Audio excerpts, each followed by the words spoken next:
नमस्कार आदाब दोस्तों, हिंद वॉइस में आपका स्वागत है। मैं हूं इकराम। दिल्ली दंगे से जुड़ा एक बड़ा अपडेट आपके सामने लेकर आया हूं। एक बड़ी खबर सामने आ रही है दिल्ली दंगों से जुड़ी हुई। अभी 3 दिन पहले मैंने खबर की थी 20 वर्षीय दिलबर नेगी जो अनिल स्वीट्स में काम करता था, उसका शव जला हुआ पाया गया था उस दौरान जब दिल्ली में दंगे हो रहे थे, यानी कि मुस्तफाबाद शिव विहार इलाके में। दिल्ली के उत्तर पूर्वी दिल्ली में जब दंगे हो रहे थे तो अनिल स्वीट्स में एक वह शख्स काम करता था दिलबर नेगी, उसका शव बुरी तरह से जला हुआ पाया गया था और उसके इल्ज़ाम में अभी कई लोगों का नाम सामने आया है। उसकी मौत के इल्ज़ाम में दिल्ली पुलिस ने चार्जशीट दाखिल की है। अभी 3 दिन पहले मैंने खबर की थी कि वहाँ पर मुस्तफाबाद में एक हॉस्पिटल चलाने वाला जिसका नाम है डॉक्टर अनवर, अल हिंद हॉस्पिटल चलाता है, उसका नाम भी इस चार्जशीट में दाखिल किया गया है। हालांकि उसका कहना था कि वो तो कभी एनआरसी सीए के प्रोटेस्ट में भी शामिल नहीं हुआ, जिसके कारण दिल्ली में हिंसा भड़की और एक समुदाय दूसरे समुदाय से नाराज हो गया और बाद में वो झड़प हिंसा में तब्दील हो गई।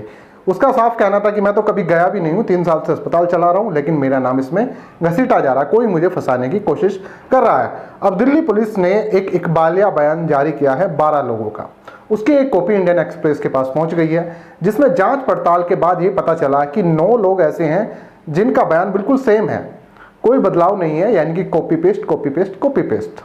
वैसे दिल्ली पुलिस की चार्जशीट पे पहले भी सवाल खड़े हुए हैं। जब मैंने आपको बताया था कि एक संस्था थी और दिल्ली पुलिस की चार्जशीट और उसकी रिपोर्ट दोनों में काफ़ी समानताएं थी और उस संस्था से जुड़े हुए लोगों ने अमित शाह को वो कॉपी पकड़ाई थी। उसके बाद जो उसमें संस्थाएं, पुरानी खबर आप जाके देख सकते हैं मेरी, दिल्ली दंगों से जुड़ी हुई है, दिल्ली राइट्स की कैटेगरी हमने बनाई हुई है, उसमें उस तरह की तमाम खबरें आप लोगों को मिल जाएंगी कि वो जो रिपोर्ट उस संस्था ने बनाई थी और दिल्ली पुलिस की चार्जशीट में काफ़ी समानताएं थी। क्योंकि उस रिपोर्ट को तैयार करने वाले कुछ लोगों का ये कहना था कि हमने मुस्लिम लोगों से बात की नहीं, सब हिंदू लोगों से बात की और उसी के आधार पर सारी रिपोर्ट तैयार की थी। खैर वो पुरानी खबर का मसला था, लेकिन अब इस नई खबर पर बात करेंगे। उस पर जाने से पहले आप लोगों से अपील करता हूं कि अगर अभी तक आपने हमारा चैनल सब्सक्राइब नहीं किया तो चैनल को सब्सक्राइब जरूर करें। वीडियो नोटिफिकेशन पाने के लिए आप आसानी के साथ बेल आइकन जरूर दबा लें ताकि आने वाली वीडियो का नोटिफिकेशन आपको मिलता रहे। कभी कभी आप लोग कम्युनिटी भी चेक कर सकते हैं, क्योंकि कुछ वीडियो का नोटिफिकेशन आजकल यूट्यूब भेजता नहीं है, टेक्निकल कुछ प्रॉब्लम हो सकती है, लेकिन अच्छी खबरें आपको मिल जाएंगी। आप बाकायदा जुड़ सकते हैं, चाहें तो आप हमारे व्हाट्सएप लिंक से भी जुड़ सकते हैं जो आपको कम्युनिटी टैग पर मिल जाएगा या इस खबर के नीचे कम्युनिटी इनबॉक्स में आपको मिल जाएगा, कमेंट बॉक्स में आपको मिल सकता है, तो आप वहां से भी जुड़ सकते हैं। तो इस बड़ी खबर की तरफ चलते हैं। देखिए, मैं ये 4 ऐसे लोगों के बयान का जिक्र आपके सामने पढ़ के सुनाता हूं जो इसमें जिनका नाम दाखिल किया गया, जिन लोगों का आरोपी बनाया गया और अभी तक वो लोग हिरासत में हैं। 4 लोगों के सिर्फ बयान सुनाऊंगा, बाकी का आप खुद ही समझ जाएंगे कितनी समानताएं हैं और बिल्कुल एक जैसे आपको बयान नजर आएंगे। तो पहला मैं शुरुआत करता हूं, क्योंकि मैं खबर आपको बता चुका हूं कि ये लोग दिलबर नेगी की मौत के इल्जाम में इनको गिरफ्तार किया गया और इनका जो इकबालिया बयान है वो जरा ध्यान से सुनिएगा मेरे शब्दों को कि कितनी समानताएं हैं। इसमें एक आरोपी है आजाद, वो सीलमपुर का रहने वाला है। उसने जो कहा है इकबालिया बयान, उसका जरा ध्यान से सुनिएगा। वो कहना है कि पिछले कुछ दिनों में सीए और एनआरसी के खिलाफ विरोध प्रदर्शन हुए थे। मेरे दोस्तों ने मुझे बताया कि जिनके पास भारतीय नागरिकता साबित करने के लिए सबूत नहीं है उन्हें देश से निकाल दिया जाएगा। इसके आधार पर 24 फरवरी को सीलमपुर में दंगे शुरू हो गए थे और धीरे धीरे दंगा जमुना पार में फैल गए। लगभग दोपहर 2-3 बजे शिव विहार तिराहे पर लोग इकट्ठा होने लगे और हिंदुओं के घरों पर पथराव शुरू कर दिया। ऐसा काफ़ी लंबे समय तक चला। मुस्तफाबाद में कई लोग इकट्ठे हुए थे और कहा था कि मुसलमानों को देश से निकाल दिया जाएगा और हमें आज उन्हें मुसलमानों की ताकत दिखानी होगी। वह पूरी भीड़ के साथ में भीड़ के कहे अनुसार चला गया। शिव विहार में भीड़ जमा हो गई, जहां हिंदुओं ने हम पर पथराव किया। हमने उन पर पत्थर फेंके। हमारी तरफ से भीड़ नारे लगा रही थी, उन्हें मार डालो, आज हम काफिरों को छोड़ेंगे नहीं। मैं भावनाओं में बह गया और पथराव शुरू कर दिया। मैंने लंबे समय तक पत्थर फेंकना जारी रखा। इसके बाद भीड़ ने अनिल स्वीट और राजधानी स्कूल के गोदाम पर चढ़ना शुरू कर दिया और पथराव किया। मैं रात में अपने घर लौट आया और वहीं रहने लगा। मैंने गलती की है, कृपया मुझे क्षमा करें। ये एक आरोपी आजाद का बयान है।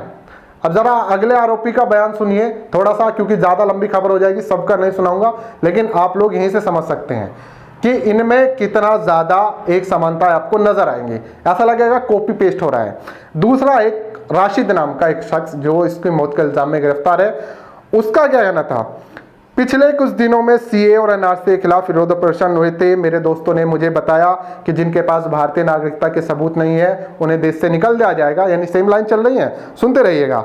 उन्हें देश से निकाल दिया जाएगा। इसके आधार पर में 24 फरवरी को सीलमपुर में दंगे शुरू हो गए थे और धीरे धीरे दंगे जमुना पार में फैल गए। लगभग दोपहर 2-3 बजे शिव विहार तिराहे पर कई लोग इकट्ठा होने लगे और हिंदुओं के घर पर पथराव शुरू कर दिया। हिंदुओं ने हम पर पथराव शुरू कर दिया। ऐसे काफी लंबे समय तक चला। मुस्तफाबाद में कई लोग इकट्ठे हुए थे और कहा था कि मुसलमानों को देश से निकाल दिया जाएगा और हमें आज उन्हें मुसलमानों की ताकत दिखानी होगी। भीड़ के साथ साथ मैं भी वहां से चला गया। जो भीड़ कह रही थी, भीड़ शिव विहार में इकट्ठा हुई जहां हिंदुओं ने हम पर पथराव किया। हमने उन पर पत्थर फेंके। हमारी तरफ से भीड़ नारे लगा रही थी, उन्हें मार डालो, आज हम काफिरों को छोड़ेंगे नहीं। मैं भावनाओं में बहता गया और पथराव करता गया। इसके बाद भीड़ ने अनिल स्वीट शॉप और राजधानी स्कूल के गोदाम पर चढ़ना शुरू कर दिया और पथराव गया। मैं 7-8 घंटे वापस लौट आया। मैंने गलती की है, कृपया मुझे क्षमा करें। आपको कुछ अलग नजर आया? मतलब बिल्कुल थ्योरी वही, शब्द वही, वर्ड वही, राजधानी स्कूल का जिक्र वही, गोदाम वही, अनिल स्वीट वही, ये सारी चीज। वैसे राजधानी स्कूल के मालिक अबू फैजल मालिक को जमानत मिल चुकी है, सिर्फ इस कारण से क्योंकि गवाहों के बयान में विरोधाभास नजर आया था जज को, और जज ने इस बात पर जमानत दी थी कि गवाहों के बयान ही में आप नहीं कर पा रहे, तो कैसी तैयारी है आप लोगों की, कैसे आप गवाह पेश कर रहे हैं, कैसे सबूत पेश कर रहे हैं। दिल्ली पुलिस पर सवाल खड़ा किया था और जज ने फैसल मालिक को, जो राजधानी पब्लिक स्कूल का था, जिसको मुख्य आरोपियों में से एक बताया जा रहा था, उसको जमानत दे दी थी। आपने यहाँ इन 2 लोगों के बयान पढ़े जो इकबालिया बयान थे, जो इसकी कॉपी इंडियन एक्सप्रेस को मिली है, उसके आधार पर मैं आप लोगों को ये खबर बता रहा हूँ। इसके अलावा चलिए एक का और पढ़ देता हूँ। वैसे तो 5 लोगों के मेरे पास सेम है, लेकिन मैं चाहता हूँ एक का और आपको सुना दूं, सुन लीजिएगा जरा ध्यान से।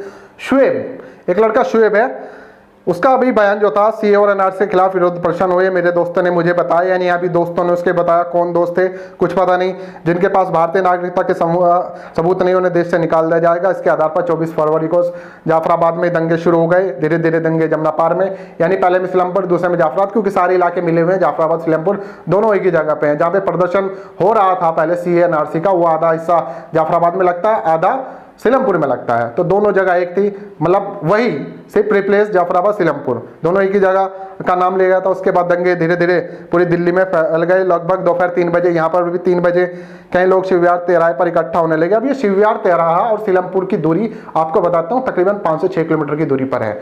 भीड़ वहां से पैदल इकट्ठा गई, कैसे गई इस बात में कोई जिक्र नहीं, क्योंकि जाफराबाद सीलमपुर के दंगों में सिर्फ झड़प हुई थी 23 को। असली दंगा चांदबाग मुस्तफाबाद शिव विहार का इलाका जो पड़ता है वहां पर शुरू हुआ था, जहां पर कांस्टेबल रतन लाल की मौत हुई थी। जो सबसे ज्यादा मेन घटना हुई थी वो हुई थी चांदबाग से शुरू।